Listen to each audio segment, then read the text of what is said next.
నీరాగా ఇది అమ్మవారి 156వ నామం. ఇది 3 అక్షరాల నామం.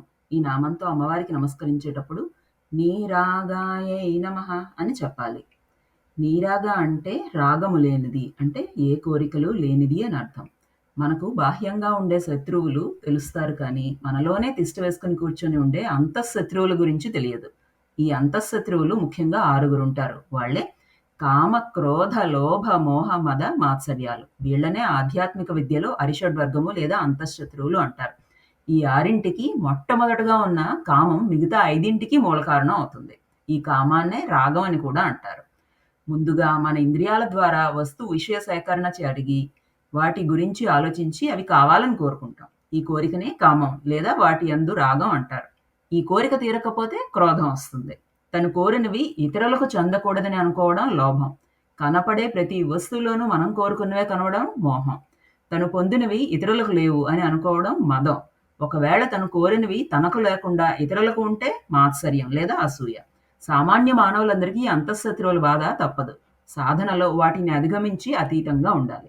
అమ్మవారికి ఈ అరిషడ్వర్గ బాధ ఉండదు. ఎందుకంటే ఆవిడకు కావలసినవి పొందలేనివి లేవు గనక. అసలు అన్నీ అమ్మవారితోనే తయారైనప్పుడు అమ్మవారికి వేటి మీద ఏం కోరిక ఉంటుంది? మొదట కోరికే లేనప్పుడు మిగతా వచ్చే అవకాశమే లేదు. కాబట్టి ఏ కోరికలు లేనిది అని ఈ నామానికి అర్థం.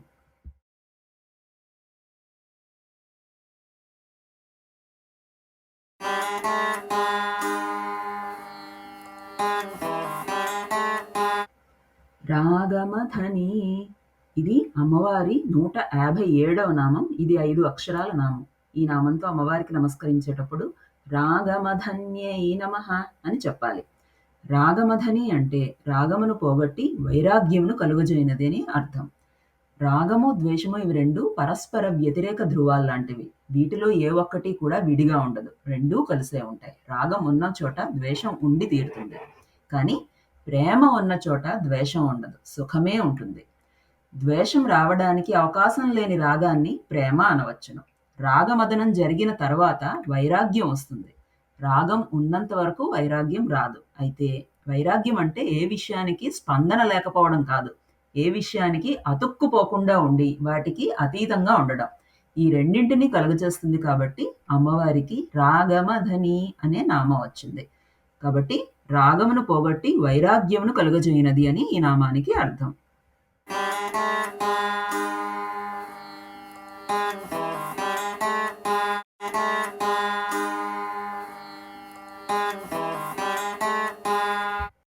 నిర్మద ఇది అమ్మవారి 158వ నామం.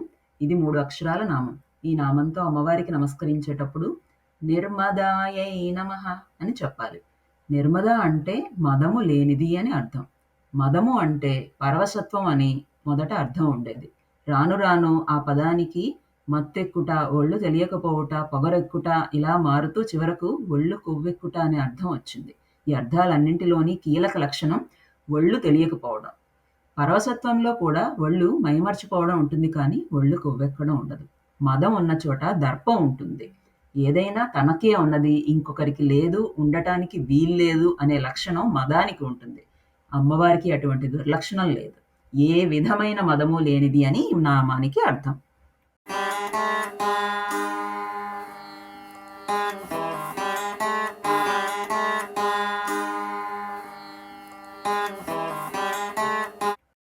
మదనాశిని ఇది అమ్మవారి 159వ నామం. ఇది 5 అక్షరాల నామం. ఈ నామంతో అమ్మవారికి నమస్కరించేటప్పుడు మదనాశిన్యై నమః అని చెప్పాలి. మదనాశిని అంటే మదమును పోగొట్టునది అని అర్థం. కిందటి నామంలో చెప్పిన మదాన్ని పరిమార్చి ముదాన్ని చేకూర్చేది అమ్మవారు. మదం పోతే కాని సమదృష్టి ఏర్పడదు. వినయ విధేయతలు ఏర్పడవు. విశ్వజనీనత వికసించదు.